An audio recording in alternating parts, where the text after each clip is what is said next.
దట్టమైన నల్లమల్ల అటవీ ప్రాంతం నడుమ ఉన్న కొండ పొలానికి వెళ్తున్నాము. కొండ పొలానికి ఎందుకంటారా? అక్కడ తూర్పు పొడ పశువుల మందలున్నాయి. ఆ మందలను చూసొద్దాం.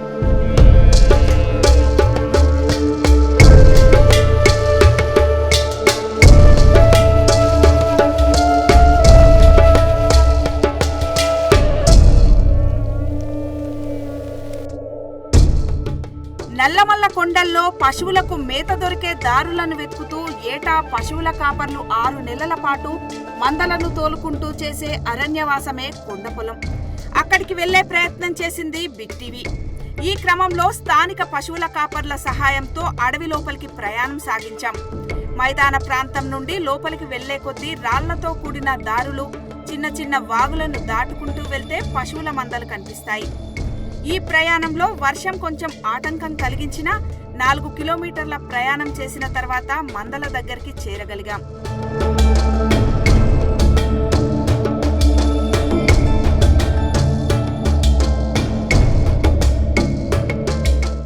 కొండపొలం ఈ ప్రాంత పశువుల కాపర్లకు కొత్త కాదు. తరతరాలుగా వారి తాతతండ్రుల నాటి నుండి అడవుల్లో మందలను పెట్టుకుని పశువులను మేపుతూ జీవనోపాధి పొందేవారు. అదే నేటికి కొనసాగుతూ వస్తుంది. అలా ప్రస్తుతం ఈ నల్లమలలో ఎన్నో మందలు, వేలాది పశువులతో కూడి ఉన్నాయి. మందలను అడవిలో ఉంచడం ఎందుకు, ఊర్లలో పెట్టుకోవచ్చు కదా అంటే, ఇంటికి 10, 20 ఉంటే ఎలాగో మేసి వస్తాయి. కానీ ఒక్కొక్కరికి 100కు మించి పశువులు ఉంటే వాటికి మేత, నీరు ఎక్కడి నుండి తేగలరు? కాబట్టి అడవిలో మందలను పెట్టి వీలుంటే పశువుల యజమానులు, లేకుంటే ఇతరులను జీతగాళ్లుగా పెట్టుకొని అప్పుడప్పుడు వెళ్లి పశువులను చూసి వస్తుంటారు. అలా అడవి తోడుగా పశువుల మందలని మేపుతున్నారు.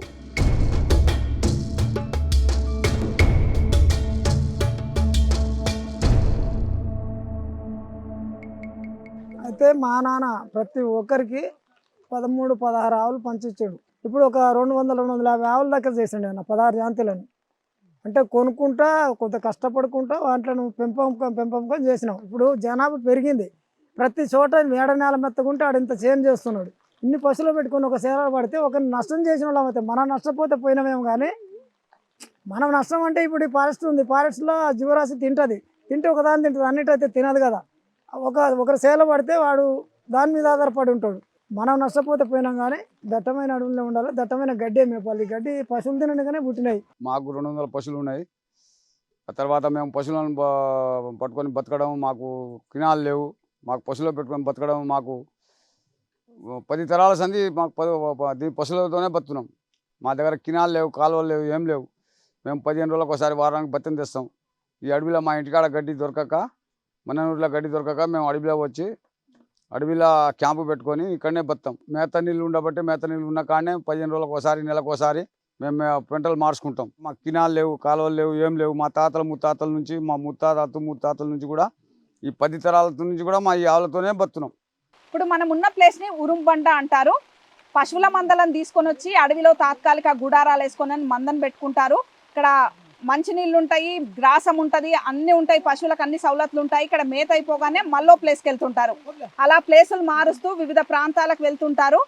నవంబర్ వరకు కూడా ఇలా అడవిలోనే గుడారాలు వేసుకుంటూ మందలను కాసుకుంటూ వీళ్ళంతా ఉంటారు. నవంబర్ తర్వాత ఇక్కడ మేత తగ్గుతుంది కాబట్టి ఆంధ్ర ప్రాంతానికి వలసపోతుంటారు. పశువుల కాపర్లు అడవిలో చిన్న ప్లాస్టిక్ పట్టాలతో తాత్కాలిక గుడారాలు వేసుకుని పిల్లా పాపలతో అక్కడే జీవనం వెల్లదిస్తారు. సమీప వాగుల నుండి నీళ్లు తెచ్చుకుంటారు.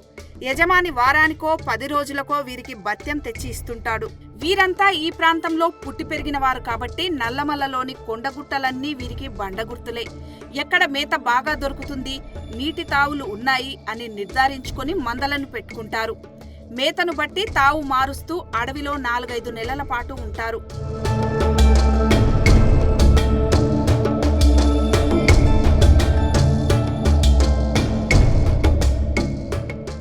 మూడు వేల ఆవులు అయితే దూళ్ళు దూసుకెళ్ళి కలిసి మొత్తం 4,000 ఉంటాయి.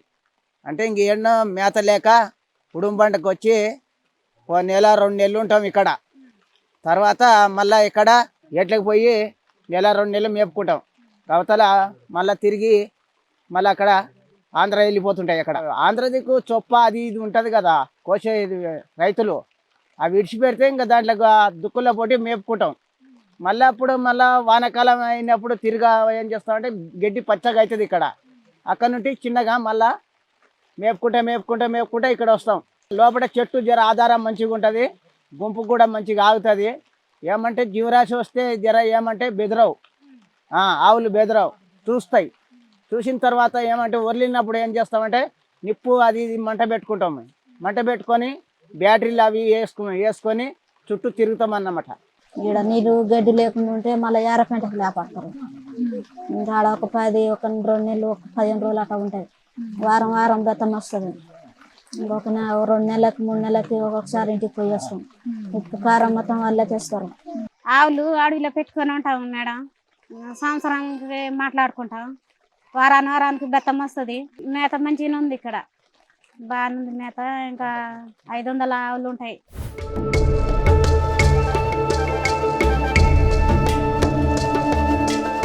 పశువుల మందలను పెట్టుకొని అడవిలో ఉంటారు కాబట్టి క్రూర జంతువుల బెడద కూడా ఉంటుంది. అయితే ఆవులు మందలుగా ఉన్నప్పుడు దాడి చేయడానికి పులి కొంచెం వెనకడుగు వేస్తుందని, ఒంటరిగా ఉంటే దూడలను పడుతుంది కాబట్టి ఎప్పుడూ కనిపెట్టుకొని ఉండాల్సిందే అంటున్నారు పశువుల కాపరులు.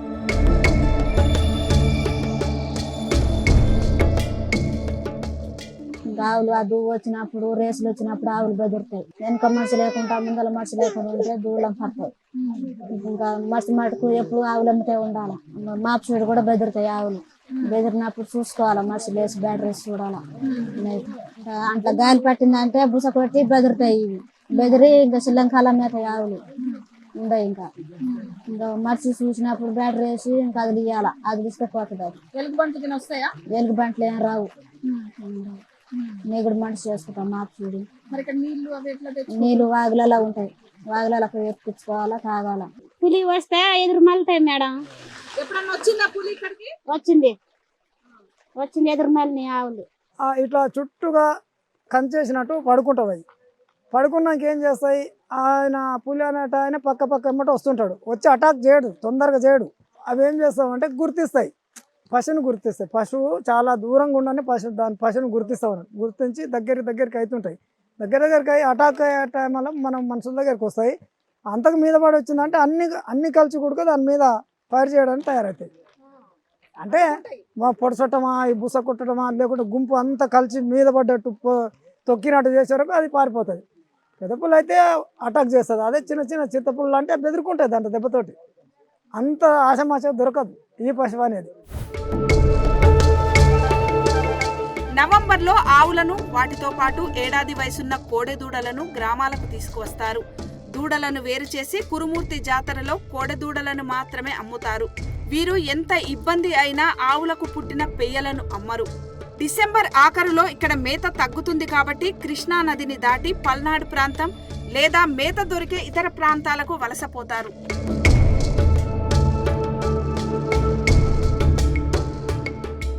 ఎండుకాలం అయినాక ఈ రాయి ఒత్తిడి ఎండకు తట్టుకోలేవు పశువులు. వెనకటి కాలం వల్ల ఉండి చాలా తగ్గిపోయేది అట్లా ఉండి.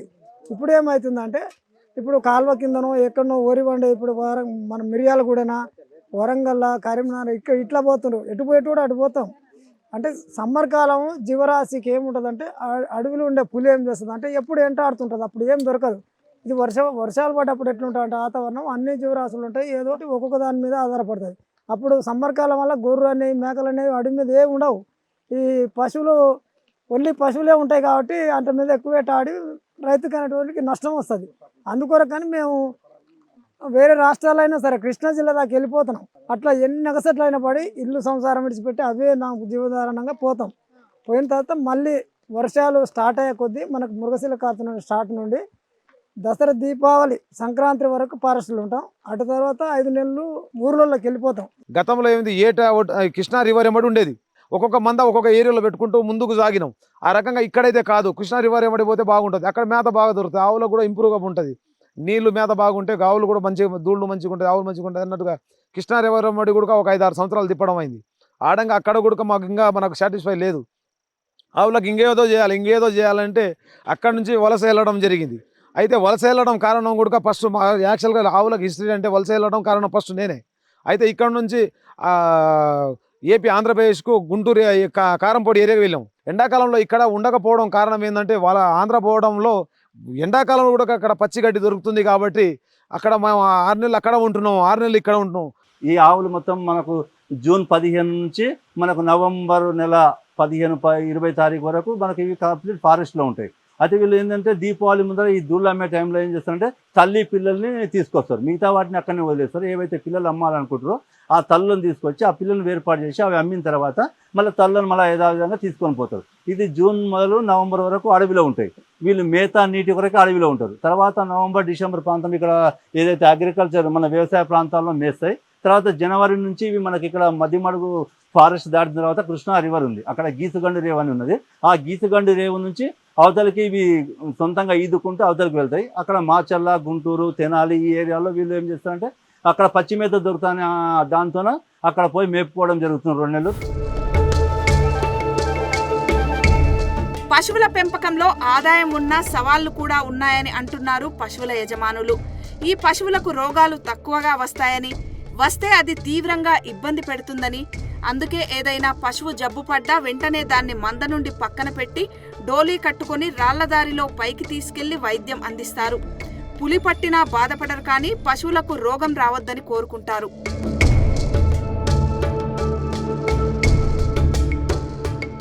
జబ్బు వచ్చిన తర్వాత ఏముందంటే నార్మల్గా తగ్గదు, పశువుకు జబ్బు రానే రాదు, వస్తే తగ్గుతలేదు. ఒక గూడ రోగం అనే వస్తుంది.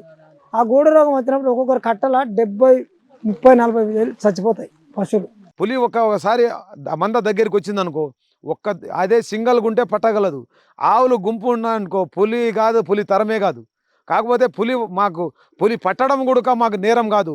పులి మేము మా గతం నుంచి కూడా పెద్దమ్మ తల్లికి మేము పూజిస్తాం. పులి మీదనే పెద్దమ్మ తల్లి విగ్రహం ఉంటుంది, ప్రతి ఒక్కరికి తెలుసు. మా మందలో పులి కొట్టడం కూడా మేము ఆరాధ్య దైవంగా భావిస్తాం. పులి కొడితే ఒకటి తింటే ఒకటి తినవచ్చు. గూడ రోగం వస్తే 10-20 వస్తాయి. ఒకటి తింటే కూడా మాకు ఎలాంటి లోటు లేదు. మాకు పులి తింటేనే 1 అంటే 100 పుడతాయి. 8,000 నుంచి 12,000 అయింది, 12,000 నుంచి 18,000 అయింది, 18,000 నుంచి 20,000 దాటింది, 20,000 నుంచి ఇప్పుడు ఇవాళ 30,000 దాకా వచ్చిందంటే వాల్యూ కూడా పెరిగినట్టే నా భావన అట్లా అనిపిస్తుంది. పెట్టుబడి ఉంది, ఆదాయం ఉంది. మేము దీంతో పాలు తీసుకోలేము, పెండ తీసుకోలేము. ఓన్లీ పెండ అమ్మితే కూడా దాని ఉన్న పెండ అమ్మితే కూడా 1000 డబ్బులు వస్తాయి. కానీ అడవికి ఏమో పండిస్తాం. ఓన్లీ దానికి పుట్టిన కోడదూళ్ళతోనే మాకు ఉత్పత్తి ఏంటంటే ఆదాయం. ఎంత ఒక 200 ఆవులు ఉన్నాం అనుకో, ఒక 70 ఆవులు ఇంతాయి. 70 ఆవులలో 30 పేదూళ్ళు, 30 కోడదూళ్ళు పుడతాయి. 30 కోడదూళ్ళను 15,000కు ఒక వడంగా అమ్మినాం. ఒక దూడను 15,000, 30 అంటే 4,50,000. జీతగాడి ఖర్చు ఇప్పుడు 1,50,000 ఇస్తున్నాం. మాకు ఒక 1,00,000 రూపాయలు మిగితే చాలు, మా అవసరాలు మా పిల్లల ఖర్చులు వెళ్తాయి, మాకు సొమ్ము ఉంటుంది, మాకు ఒక గుర్తింపు ఉంటుంది, మా ఊరికి కానీ మా రాష్ట్రానికి కానీ మంచి గుర్తింపు ఉంటుంది. దీన్ని మనం పెంపొందించాలన్న కాయతోనే. కానీ అందరు చేస్తారా? ఇప్పుడు హైదరాబాద్ ఒక వాచ్మెన్గా ఉంటా అంటే ఒక ఫారెస్ట్ ఆయన, ఎందుకు రా ఈ అడవిలో తిరుగుతావు, ఒక వాచ్మెన్గా ఉండు, ఎందుకు ఈ మూట మోస్తుంది ఇంత పక్కగా ఉండు అంటాడు. అది కాదు, ఇది నా స్వచ్ఛమైన కష్టం. నేను 4,50,000 చూస్తా, తక్కువ రావచ్చు ఎక్కువ రావచ్చు. ఒక సంవత్సరం 7 లక్షలు అమ్మిన బేరం. అంటే ఇంట్లో ఆదాయం ఉంది, ఆదాయం నష్టపోతాం ఒకసారి. ఇప్పుడు ఆ దూడని ఎత్తుకపోవాల్సి వచ్చింది. అది మంట 20,000 దూడ. మనం ఏంది, మన శక్తి ఎంత, ఆ రకంగా దాని మీద ఉత్పత్తి అనేది ఉంది కాబట్టి ఇంత కష్టపడతాం. నేను ఒకరిని 100-200 చేస్తున్నా. నా మీద ఒక వ్యాపారస్తుడు కొంటాడు. ఒక వ్యాపారస్తుడు ఒక్కొక్కరికి ఒక్కొక్క జత అమ్ముతుండు. దాని మీద లాభమే ఉంది కానీ నష్టమే ఉంది. వ్యవసాయానికి వస్తున్నాయి. నువ్వు కాయసుండి నీ ఇంటి ముందర 2 కావాలని 1,00,000 రూపాయలు పెట్టుకుంటున్నావు. ఇక్కడ 20,000కి అమ్మిన దూళ్ళు 1,00,000 రూపాయల దగ్గర జత అమ్ముతున్నాయి. ఒకడు బతుకుతున్నాడు కాదు, దీంతో ఆదాయం పెరిగింది కానీ తగ్గిందా? నేను అమ్మేది 9 నెలల దూని 10 నెలల దూని అమ్ముతున్నా. అది 7 సంవత్సరాల వరకు దాని వ్యాపారం జరుగుతూనే ఉంటుంది. 20 సంవత్సరాలు దుంతది ఎద్దు అనేది వ్యవసాయానికి అవసరమే కదా. దీనివల్ల లాభం ఉంది, నష్టం అంటూ లేదు. ये भी एक व्यवसाय है. जो कुछ लोग हैं जो ये एनिमल रखते हैं, उसको ग्रेजिंग कराते हैं पूरा जंगल में, अलग अलग जगह में, और फिर इसका 1.5 साल से लेके 2 साल के बीच में जब इसका उम्र होता है तब उन्होंने किसान को बेचते हैं. किसान का डिमांड बहुत है इस एनिमल का. तो ये जो समुदाय है उसको हम लोग इंग्लिश में पैस्टोरलिस्ट बोलते हैं, जिसमें लंबाड़ी है, गोला है, ये सब कम्युनिटी पशु को रखते हैं. और वो अमराबाद साइड में ये पालन करते हैं. और जो बुलक जो होता है वो उन्होंने फार्मर्स जो विकाराबाद से लेके काफ़ी सारे जगह में इसका फार्मर चलन करते हैं। फार्मर जो है, किसान जो है, वो गाय नहीं रखता है, वो बैल रखता है। तो फिर हम लोगों ने इसका पूरा साइंटिफिक स्टडी किया। तो उसमें क्या होता है ना, आपको कैरेक्टराइजेशन करना पड़ता है, आपको इसका बॉडी का कैरेक्टराइजेशन लेना पड़ता है, उसका कान कैसा है, उसका हेड का शेप कैसा है, उसका हॉर्न कैसा है, हर चीज़ आपका लेना होता है। इन्होंने साल में कुरुमूर्ति मेला में और 1-2 जगह में जहाँ पे एनिमल मार्केट लगता है, वहाँ पे इन्होंने 10 से 20 बुलक सेल करते हैं। और हम लोगों ने स्टडी करके देखा, लगभग 2 लाख रुपया पर एनम से लेके 5 लाख रुपया पर एनम इनका इनकम भी होता है। तो ये एक इम्पॉर्टेंट व्यवसाय है। बाकी जो खेती, सिर्फ खेती जो करते हैं और वर्षा आधारित खेती है, उनका इनकम इतना नहीं है, बट ये अच्छा इनकम देता है। बट इसको हम लोग इसको एज ए व्यवसाय करके समझते ही नहीं है। तो ये समझ बढ़ाना चाहिए और इसके साथ खेती का कैसे लिंकेजेस होना है वो देखना है। మరోపక్క ఫారెస్ట్ అధికారుల నుండి కూడా అనేక ఇబ్బందులు ఉన్నాయని, తాము అడవిలోకి వస్తే పులులకు ఇబ్బంది అవుతుందని అడ్డు చెప్తున్నారని ఆవేదన వ్యక్తం చేస్తున్నారు పశువుల కాపర్లు. ఫారెస్ట్లోకి పోకండి, ఫారెస్ట్లోకి పోతే పులులను చంపుతారు, ఆ పులుల కంటే అది జరుగుతుందని వాళ్ళ తాట. మేము ఇప్పుడు కాదు కదా, మా తాతల తండ్రులు వృత్తి, మా పెంటలు ఇవన్నీ పశువులతో మేము బతికిన వాళ్ళం, మేము ఎట్లా వస్తాం సార్ అని మేము అంటున్నాం. మమ్మల్ని ఏం పెద్దగా వాళ్ళు మేము కేసులు పోసులు చేసింది ఏం లేదు, వాళ్ళని కూడా మనం ఉల్టా చేయదు. కాకపోతే వాళ్ళ మీద ఏమైనా పైరు ఒత్తిడి ఉందో మమ్మల్ని అప్పుడప్పుడు అటాక్ చేస్తుంటారు. మేము ఏదో ఒకటి చెప్పి సాకులు చెప్తుంటాం, ఉంటున్నాం చూస్తున్నాం పోతున్నాం. పశువులు మేసే కాడ అడవిగాలి అవి లేదు, ఎందుకంటే దారి ఒక ఇడియాలంటే కూడా ఇక్కడ బాగా విడిస్తే ఒక పక్క కలిస్తే ఒక పక్క ఉంటుంది. వాళ్ళు ఏమంటారు, మా మీద ఫైర్ లేదు, కొత్త గడ్డి కావాలని పశువుల వాళ్ళే అడవిని గాలబెడతారని చెప్తారు. మాకు గడ్డి ఉంటే గొడ్డు పడుతుంది, కానీ గడ్డి గాలబెట్టుకుంటావా, తినే ఆహారం ఎవడన్నా గాలబెట్టుకుంటావా మేడం? ఇట్లాంటి ఆరోపణలు చేస్తుంటారు మా మీద ఫారెస్ట్ వాళ్ళు. మేము వాళ్ళకి సూచనలు ఇస్తున్నాం, పశువులు ఉన్న కాడక గడ్డి కాలదు, గడ్డి తగ్గుతుంది కాబట్టి కాలదు, దట్టంగా పెరిగిన కాడ అడవంతా కాలుతుంది, అందులో అన్ని జీవరాశులు చేస్తుంటాయి. మీ వలన మీరు చంపుకుంటారు కానీ మేము చంపుతలేము అని నేను చెప్తున్నాను మేడం. ఇదే పశువుల దగ్గర కాడ పెంట పడుతుంది, చెట్టుకు బలం వస్తుంది, మరి మనకు దారి చూపడానికి జాడలు దొక్కితే ఆ జాడల మట్టి వెళ్ళిపోతున్నాం, మరి అడుగు కాలడానికి కూడా వీలు లేదు పశువుల మేసే కాడ. మాకు అడవి హక్కుల చట్టం వచ్చింది 2006లో. ఆ చట్టం ప్రకారం మాకు కూడా హక్కులు ఉన్నాయి. మీకు ఎందుకు మాకు ఉల్లంఘించి మాకు ఎందుకు ఇబ్బందులు పెడుతున్నారంటే కూడా పొదులు కాలబెట్టడం, ధూళ్ళు విడిచిపెట్టడం, అక్కడి నుంచి రాకూడదని లాస్ట్ ఇయర్ మా పిల్లలకు ఫోన్లు గుంజుకోపోవడం, నా ఫోన్ కూడా గుంజుకోపోయారు. దాంట్లో ఫారెస్ట్ వాళ్ళు ఇబ్బంది పెడుతున్నామా, మా గుడిసెలు కాలబెడుతున్నారు, మేము ఇక్కడ క్యాంప్ పెట్టుకుంటారు కదా, మా క్యాంప్లో వచ్చి గురాడు కవర్లు కాలబెడుతున్నారు. వాళ్ళ అభ్యంతరము ఇక్కడ మీకు ఉండే ఆస్కారం లేదు, మాది కోర్ జోన్ ఉంది, ఇక్కడ కోర్ ఏరియా ఉంది, మీరు ఇక్కడ ఉండకూడదు, మేము అడవిలో పశువులే రాకూడదు, మనుషులు తిరగకూడదు అంటారని వాళ్ళ ఇబ్బందులు మాకు చాలా పెద్దగా ఉందమ్మా. వాళ్ళ ఇబ్బందులు మాకు నిమిషంలో అన్నం తినేది, అన్నం కూడా పైకి పెట్టకుండా మాకు నిమిషంలో ఆ ఫారెస్ట్లో బాధే ఉంది. కాబట్టి మా నల్లమల్ల అడవిలో నేను ఒక్కనే కాదు, మా నల్లమల్ల అడవిలో కాశోళ్ళు మొత్తం కూడా ఇదే బాధపడుతున్నారు ఈ ఫారెస్ట్ వాళ్ళతో. तो ग्रेजिंग में इन्होंने एक तो है जंगल के साइड में भी ग्रेजिंग में जाते हैं, जो बफर जोन है उसमें भी जाते हैं। तो इनको जाने में आजकल काफ़ी सारे रिस्ट्रिक्शन हैं या दिक्कतें आती हैं, ठीक है। इस दिक्कत के बारे में सरकार को ठीक से सुनना चाहिए। देश में एक कानून है जिसका नाम है FRA, फॉरेस्ट राइट्स एक्ट। इस कानून के अंतर्गत जो ऐसे पेस्ट्रल समुदाय हैं उनको जंगल के अंदर ग्रेजिंग करने का राइट्स है, और उसके बारे में सेंट्रल गवर्नमेंट से भी आया है, उसका काफ़ी सारे ऑर्डर, काफ़ी सारे इंस्ट्रक्शन आया है, जहाँ पे इस टाइप के समुदाय जहाँ पे हैं उनका जंगल में जहाँ पे ट्रेडिशनल निर्भरता है उसको हमें राइट्स एंटाइटलमेंट देना चाहिए। చూశారుగా మందలను రక్షించుకునేందుకు పశువుల కాపర్ల అవస్థలు. వీరు తమ పశువుల కోసం ఏడాదంతా కష్టపడతారు. వాటికి ఏదైనా ఇబ్బంది వస్తే అల్లాడిపోతారు. అలా వీరు శతాబ్దాలుగా పశువుల మందలను అడవుల్లో మేపుతూ తమకు తెలియకుండానే ఎన్నో ప్రత్యేకతలు కలిగిన ఓ పశువు జాతిని కాపాడుతూ వచ్చారు.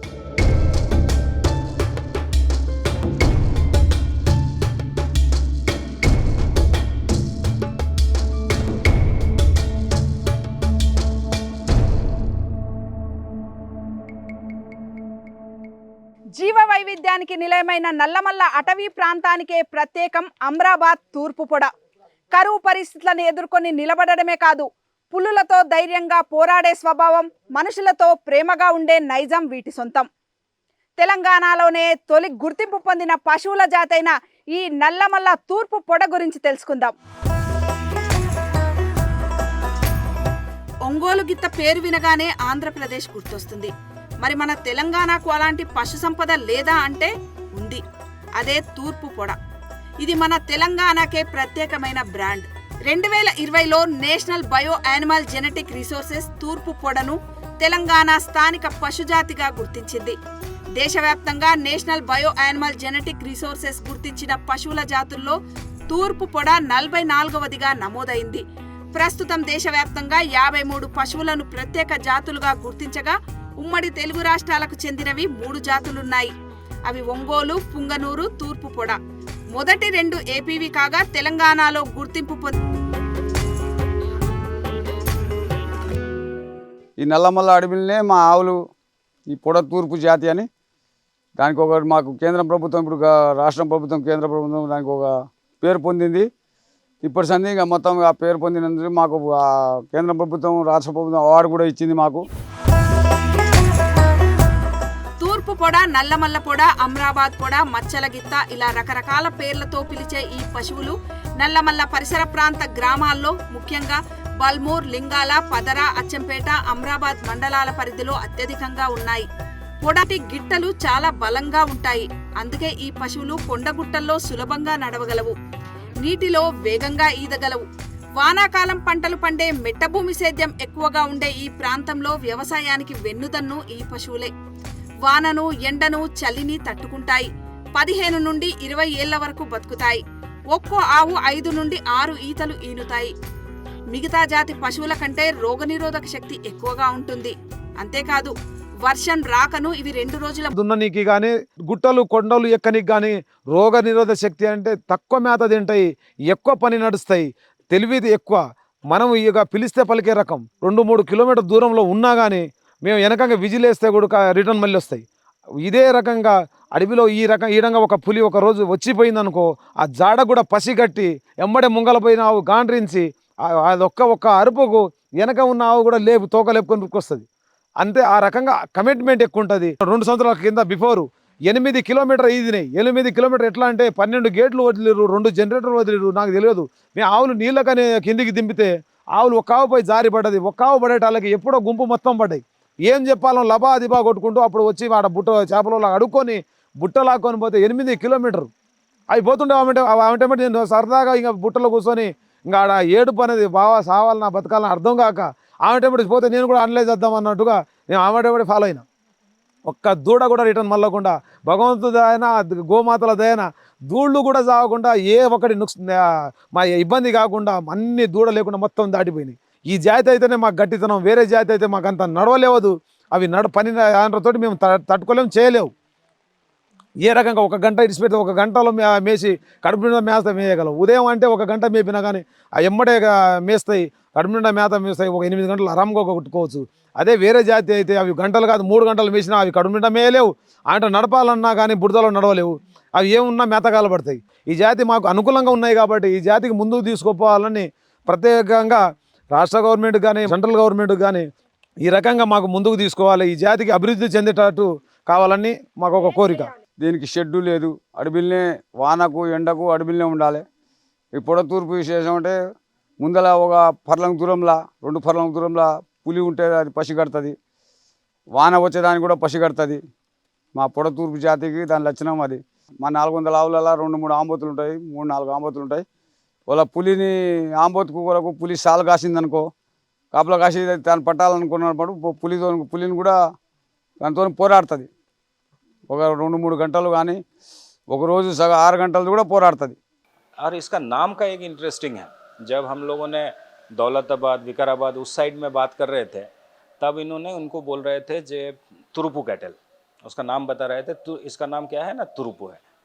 तो हम लोगों ने पूछा इसका माँ किधर है, तो उन्होंने बोला माँ इधर नहीं होगा, वो अमराबाद साइड में मिलेगा. तो अमराबाद विकाराबाद से राइट हैंड साइड में होता है, इसलिए राइट मतलब तुरुपु, राइट. तो फिर उन्होंने ऐसे करके बताया, और फिर क्योंकि उसमें स्पॉट है तो पोडा मीन्स स्पॉट, तो इन्होंने पोडा इडलू बोलते हैं या पोडा तुरुपु इडलू बोलते हैं, तो इसी हिसाब से इसका नाम हुआ। स्टॉल फीडिंग करके आप ये एनिमल बचा नहीं सकते, ठीक है। इसको ग्रेजिंग जरूरी है, ग्रेजिंग के ऊपर ही उसका जीवन है, और उसका जो स्ट्रेंथ है, ये जो क्यों इसको इस्तेमाल करते हैं, इसका जो हूफ होता है वो बहुत स्ट्रांग है, और पोडा तुरुपु का बहुत स्ट्रांग है। वो पानी वाला मिट्टी में भी काम करता है 8 घंटा, और सूखा वाला मिट्टी में भी काम कर सकता है। और ये उसका हूफ इसीलिए बना है क्योंकि वो बहुत जगह घूम के थोड़ा सा हिल के ऊपर, थोड़ा सा पहाड़ी में चढ़ता है, उतरता है, नदी क्रॉस करता है। ये ग्रेजिंग में जब जाता है एक टाइम पे कृष्णा रिवर क्रॉस करके जाता है, और फिर कृष्णा रिवर क्रॉस कर సహకారంతో 2016 నుండి పలు కార్యక్రమాలు చేపట్టారు. గుర్తింపు కోసం నేషనల్ యానిమల్ బయోజెనెటిక్ రిసోర్సెస్ కు దరఖాస్తు కూడా చేశారు. అక్కడి శాస్త్రవేత్తలు రాయలేటిపెంట, రాయలగండి, వట్వర్లపల్లి, తిమ్మారెడ్డిపెంట, మున్ననూరు ప్రాంతాలకు వచ్చి క్షేత్రస్థాయిలో పరిశీలించారు. తర్వాత 2020 ఫిబ్రవరి 19న 44వ దేశీయ పశువుల జాతిగా పొడతూర్పునకు గుర్తింపునిచ్చి national bureau of animal genetic రిసోర్సెస్లో నమోదు చేశారు. అలా నల్లమల్లకే పరిమితమైన పశువుల జాతికి జాతీయ, అంతర్జాతీయ స్థాయిలో గుర్తింపు తీసుకువచ్చింది వాసన్.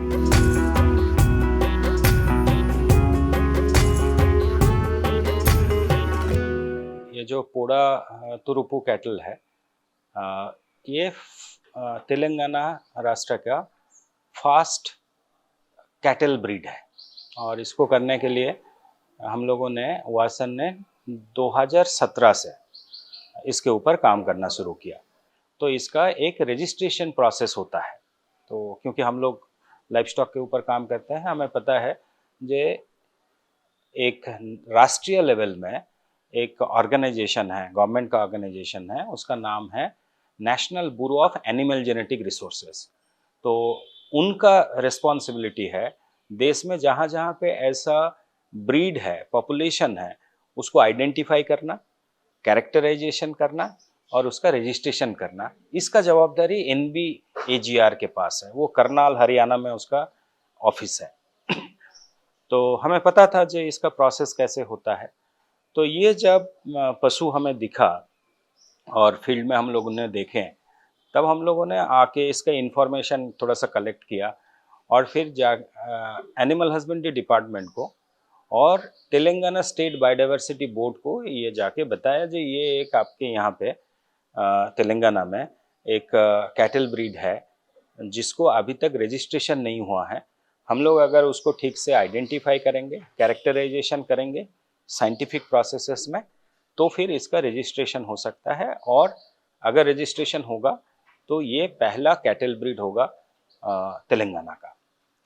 तो फिर इसी हिसाब से तेलंगाना स्टेट बायोडाइवर्सिटी बोर्ड ने, हम लोगों ने एक प्रपोजल दिया, तो उन्होंने एक्सेप्ट किया और उन्होंने बताया कि आपको ये काम आगे बढ़ाना है, करना है। पोडा तुरुपु जो है वो फर्स्ट रजिस्टर्ड ब्रीड बना 2020 से। ఉమ్మడిగా ఉన్నప్పుడు ఒంగోలు జాతి ఉండేది, మనకు కూడా ఇప్పుడు రాష్ట్రం డివైడ్ అయిపోయింది, తెలంగాణ జాతిగా మనం ఒకటి గుర్తుగా చేయాలి అనేది ఆనాటి కాలంలో కూడా మాకు ఇప్పుడు వాసను, కోనేరు, ఈ సాజియన్ వాళ్ళు సహకరించి మాకు ఒక సంఘంగా ఏర్పాటు చేయడానికి ఫస్ట్ మా ఊరికి వచ్చిర్రు. మండల అంటే వాళ్ళు జిల్లా హెడ్ క్వార్టర్ మామునార్ ఉండే అప్పుడు జిల్లా మామునార్కు పోయినప్పుడు అక్కడ ఉండి వాళ్ళు సహకరించారు, బాగా సహకరించి ఏం చేయాలి మేము కూడా వాళ్ళు వచ్చేటాళ్ళకు నాకు కాస్త కూస్త మీద అవగాహన ఉంది. ఒంగోలు జాతి అనేది దేశంలో ఇటలీ, జర్మనీ అట్లా పోయిందని నాకు కొంత అవగాహన, నేనున్న స్టడీ ప్రకారం నాకు అవగాహన ఉంది. కాబట్టి మన జాతికి కూడా ఇంప్రూవ్ చేయాలి, దీనికి ఎందుకు ముందుకు తీసుకోకూడదు, మన జాతి కూడా స్టేట్లో కాదు, భారతదేశానికి కాదు, ప్రపంచానికి సాటే విధంగా దీన్ని కూడా గుర్తించాలని మాట్లాడి ఆ రకంగా చేసుకోవాలని నేను కూడా పదే వాళ్ళు వెంబడిపడ్డా. మేము 2015 నుంచి స్టార్ట్ చేసినాం. 2015 నుంచి స్టార్ట్ చేస్తే 2 సంవత్సరాలు మాకు లెక్కేయడం అంత అంచెలంచెలుగా మొత్తం దానికి రిజిస్ట్రేషన్కి ఏం చేయాలనేది చేయడం 2 సంవత్సరాలు అయింది. 17లో మేము ఒకసారి సంఘం తయారు చేసి దాని మీద రిజిస్ట్రేషన్ చేయడానికి పోతే మేము అప్పుడేంది నల్లమల్ల పొడలక్ష్మికి ఒక సంఘం అని పెట్టుకున్నాం. అయితే అది పోయింది బయోడైవర్సిటీకి పోయి డైరెక్టర్ గారే ఇది నల్లమల్ల అంటే 2 రాష్ట్రాలకు వర్తిస్తుంది, ఇది వద్దు అని అంటే మళ్ళీ రిటర్న్ వచ్చి దానికి మళ్ళీ చేయడానికి ప్రాసెస్ మళ్ళీ సంవత్సరం పట్టింది. అయితే 2000 సంవత్సరం ఏం చేసినాం, ఇది ఈ అమరావతి ప్రాంతానికి చెందింది కాబట్టి అమరావతి పొడలక్ష్మి గోవు సంఘం అని పెడితే కూడా రాష్ట్రానికి బాగుంటుంది, మన ఏరియాకి కూడా బాగుంటుంది. ఇక్కడ ఉన్న ప్రజలు కూడా, ఇక్కడ ఉన్న మాల్దారి బ్రీడర్ కూడా, ఇక్కడ ఉన్న ప్రతి ఆవులోళ్ళు పశువులోళ్ళు వాళ్ళు కూడా మనకు అందరికి సహకరించి వాళ్ళందరి నిర్ణయం చేయడం జరిగింది. మనము 2016 నుంచి పశువుల గణాంకన ప్రకారం ఎవరెవరి దగ్గర ఎన్నెన్ని ఉన్నాయి, ఇవి ఎక్కడెక్కడ మేస్తాయి అనేది మొత్తము సర్వే ఫామ్స్ తీసుకొని మొత్తం సర్వే చేసినాము. మొదట ఏం చేసినామంటే 100 పైబడి ఉన్న పశువులు ఎవరికైతే ఉన్నాయో వాళ్ళని ఒక 100 మంది బ్రీడర్లను గుర్తించి దాని బయోమెట్రిక్స్ తీసుకున్నాం. దాని కొలతలు, ముఖం ఎంత ఉంది, కొమ్ములు ఎట్లా ఉన్నాయి, దాని పొట్ట భాగము, తోక భాగం అలా తీసుకున్నాము. అది తీసుకొని మొత్తం ఏం చేసినామంటే మనము ఒక సర్వే ప్రకారంగా ఇవ్వడం జరిగింది. దీంట్లో మనకు వాసం సంస్థ, కోనేరు సంస్థ, తర్వాత సహజీవన్ అని గుజరాత్లో ఉన్నది, ఆ సంస్థ వాళ్ళు సపోర్ట్ చేసారు. లోకల్ స్థానికంగా వచ్చేసి మనకు ఎనిమల్ హస్బెండరీ డిపార్ట్మెంట్, పశుసంవర్ధక శాఖ ఒకటి, తర్వాత తెలంగాణ బయోడైవర్సిటీ బోర్డు, ఈ రెండు కలిపి మొత్తం దీనికి సపోర్ట్ చేసి ఈ కార్యక్రమాన్ని ముందుకు తీసుకొచ్చినాయి. అయితే తీసుకొచ్చిన క్రమంలో ఏమైందంటే ఇప్పుడు ఈ పశువు ఇట్లా ఉంది అనేది వీళ్ళు వాసన్ సంస్థ వాళ్ళు ఏం చేసిరంటే మన NBHR సంస్థకు ఒకటి రిపోర్ట్ ఇవ్వడం జరిగింది, కర్నాల్, ఢిల్లీ. వాళ్ళు ఏం చేసిరంటే వచ్చి ఇక్కడ పరిశీలన చేయడం జరిగింది, ఎట్లా ఉంది ఏందనేది. ఇట్లా మనం ఏంటంటే తరచు 6 నెలలు 3 నెలలకు ఒకసారి వీళ్ళని ప్రోగ్రామ్ చేసుకుంటూ వీళ్ళని ఏం చేసినామంటే ఉట్టిగా ఇట్లా ఉంటే బాగుండదు అనేది ఒక సొసైటీ కింద ఏర్పాటు చేద్దాం అనేది అప్పుడు ఆలోచన వచ్చి ఫస్ట్ నల్లమల్ల అనేది చేసినాము. నల్లమల్ల అంటే అప్పుడు ఏమైందంటే ఇది ఉమ్మడిగా వస్తుంది అని మళ్ళీ వద్దని మళ్ళీ అమరాబాద్ పేరు మీద లోకల్ స్థానికంగా అమరాబాద్ పొడలక్ష్మి గోవు సంఘం అని ఒక నామకరణం చేసినాం. అయితే ఇది ఏమైందంటే 2018లో మేము సొసైటీ ఏర్పాటు చేసుకున్నాం మేడం. చేసుకున్నాక మన హిమాచల్ ప్రదేశ్కి వెళ్ళి ఒక సార్ వచ్చిండు. ఆ సార్ని ఏం చేసినాం, మనం మల్లె తీర్థం ఏరియాకి తీసుకుపోయినప్పుడు దీని లక్షణాలు మనం ఆల్రెడీ మనం మేలాప్పుడు కొన్ని పేపర్లో రాసినాం. ఇది పులితో పోరాడే శక్తి ఉంది, వర్షం రాకని పసిగడుతుంది, తర్వాత తడి పొడి నేలల్లో ఇది పని చేస్తుంది, గిట్టెలు అనేది దీన్ని మెతకవడవు అనేది దీని లక్షణాలు మొత్తం మనం గుర్తించినాం. అయితే రోజుకు ఇది 8 గంటలు పని చేస్తుంది ఆగకుండా. ఉదయం ఎట్లయితే మొదలు పెడతామో పని ఇడిసేటప్పుడు కూడా అదే ఉత్సాహంగా అదే తేజ్ మీద పనిలో చేస్తుంది అన్నట్టు. ఇదంతా లక్షణాలు గుర్తించి మనం ఒక రిపోర్ట్ ఒక 3-4 సార్లు రిపోర్ట్ రాసి మనము NBHR వాళ్ళకి పంపించినాం. ఆ సార్ కూడా డాక్టర్ పుందిర్ సార్ కూడా ఇక్కడ వచ్చి మొత్తం వెరిఫై చేసిండు. కేంద్ర ప్రభుత్వం, రాష్ట్ర ప్రభుత్వం గుర్తించి మనకు 2021లో ఈ అనౌన్స్మెంట్ చేసిండు, తెలంగాణ బ్రీడ్గా చేసిరు. తర్వాత మాకు ఒక అవార్డు కూడా ఇచ్చారు జాతీయ స్థాయిలో. దీనికి ఈ పశువు నెంబర్ వచ్చేసి 3044. స్థానిక పశుజాతిని కాపాడుతున్నందుకు కేంద్ర ప్రభుత్వం అమరాబాద్ పొడలక్ష్మి గోవు సంఘానికి 2021లో బయోడైవర్సిటీ అవార్డు సహితం ఇచ్చింది. ప్రస్తుతం ఈ సంఘంలో 238 మంది సభ్యులున్నారు. గ్రామాలతో పాటు అడవుల్లో ఉన్న మందలను కలుపుకొని ప్రస్తుతం నాగర్ కర్నూలు జిల్లాలో 20,000కు పైగానే ఈ పశువులున్నాయి.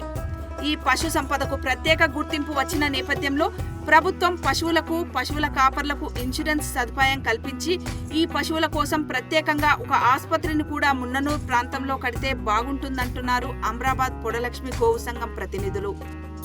పొడతూర్పు క్యాటిల్కు ప్రత్యేకంగా ఒక హెడ్, ఒక హాస్పిటల్ కావాల్సింది. ఈ జాతికి వ్యాక్సినేషన్ కరెక్ట్ డైరెక్ట్ రావాలి. ఈ జాతికి ప్రత్యేకంగా ఇన్సూరెన్స్ కావాల్సిందే. ఇక్కడ ఉన్న ఆవులు కాసే కాపరికి కూడా ఇన్సూరెన్స్ కావాలి. काफ़ी सारे गवर्नमेंट का जो स्कीम होता है जहाँ पे गवर्नमेंट मदद करते हैं जो एनिमल लोग खरीद पाए, तो उसी वाला एनिमल खरीद पाएंगे उस स्कीम के अंडर में अगर वो रजिस्टर्ड है। तो नॉन रजिस्टर्ड जो है या नॉन डिस्क्रिप्टिव बोलते हैं, वो एनिमल गवर्नमेंट स्कीम के अंडर से आप खरीद नहीं सकते। तो गवर्नमेंट स्कीम में जहाँ पे सब्सिडी है वहाँ पे आपको रजिस्टर्ड होना पड़ेगा, रजिस्टर्ड ब्रीड होना पड़ेगा। तो रजिस्टर्ड होने के बाद हम लोगों ने भी थोड़ा सा स्टडी किया, उसमें देखा जो रजिस्ट्रेशन होने के बाद इस ब्रीड का एनिमल का प्राइस भी बढ़ गया। तो पहले अगर 2 बैल का अगर 30,000 होता था तो वो रजिस्ट्रेशन के बाद 50 के आसपास चला गया। हमें अगर क्रॉप डाइवर्सिफिकेशन के तरफ जाना है तो बैल बहुत इम्पॉर्टेंट है, ठीक है। तो इसीलिए 2-3 काम करना चाहिए, तीनों लेवल में काम होना चाहिए। एक तो है एनिमल हस्बेंड्री डिपार्टमेंट को इनके लिए जो वैक्सीनेशन का सर्विसेज है वो और थोड़ा सा बढ़ाना पड़ेगा। उसमें से इनके जो बच्चे लोग हैं उनको थोड़ा सा आइडिया भी है, क्योंकि छोटे उम्र से ये लोग एनिमल के साथ रहते हैं, तो उनको थोड़ा सा एनिमल कब बीमार हो सकता है, कि क्यों बीमार होते हैं, इसके बारे में थोड़ा सा नॉलेज है। बट अगर डिपार्टमेंट अगर इनके यंग लड़के लड़की लोगों को अगर और थोड़ा सा साइंटिफिकली ट्रेन करेंगे तो फिर ये लोग भी वैक्सीनेशन का काम कर सकते हैं। जैसे हमारा पैरा वैक्सीनेटर होते हैं, सरकार ट्रेनिंग देते हैं 21 दिन का, किसी किसी कोर्स है 3 महीने का।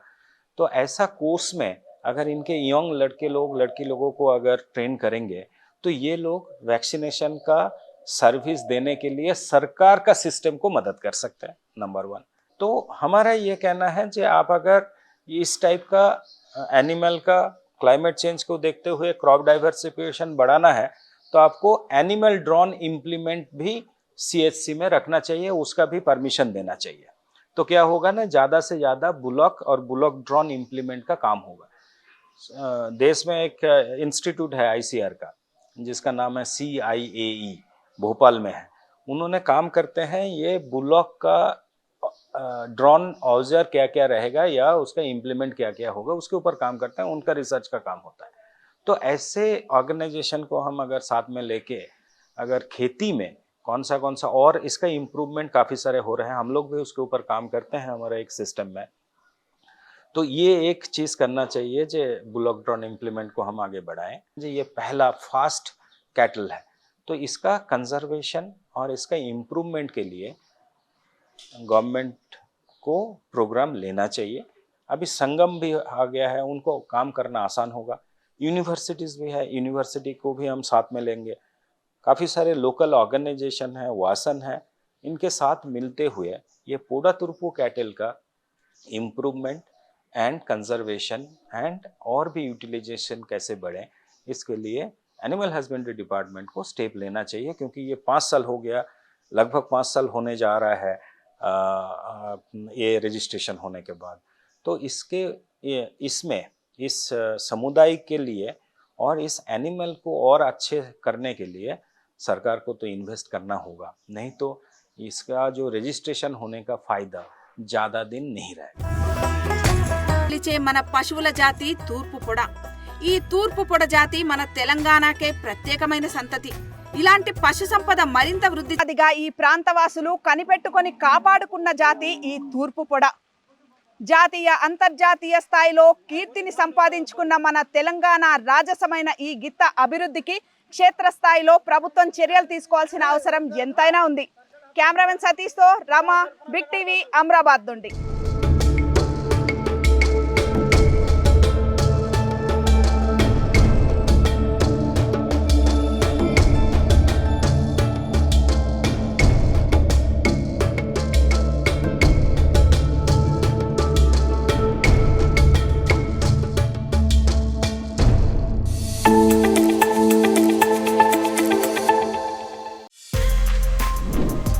For more videos like this, subscribe Big TV channel.